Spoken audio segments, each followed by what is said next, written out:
Kamusta na po kayo? So ay nasa babo yung kalagayan. Ako nagmamaniyo guys, home, no? Ang bang topic ang pagkakasya ay importante din sa buhay ng isang tao. Marahil sa atin kung may naisip tayo magbakasyon, iniisip natin saan ba tayo gusto punta, sa beach ba, sa malamig ba, kung ano pa. Iman mag-bakasyon, wala silang pera or medyo magastos daw ang bakasyon. Ito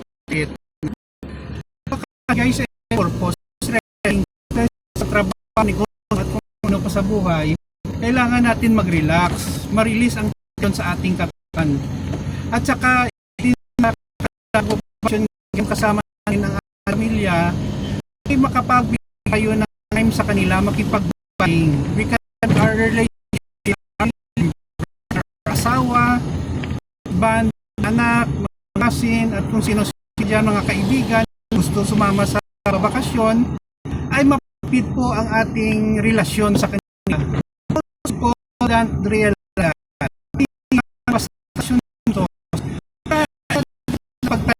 pero guys, quality time and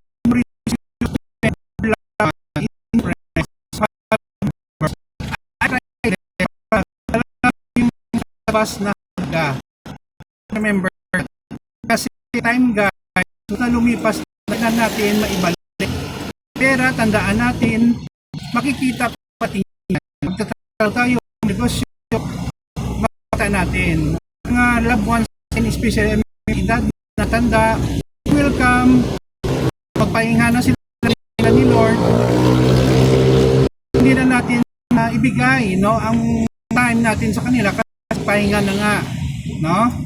So remember, vacation is important to everyone. Kasi kung walang vacation, likely wala tayong pahinga, makakasakit tayo, no. So yun lang po guys, maraming salamat sa inyong pakikinig at panonood sa aking mga videos. Follow me in my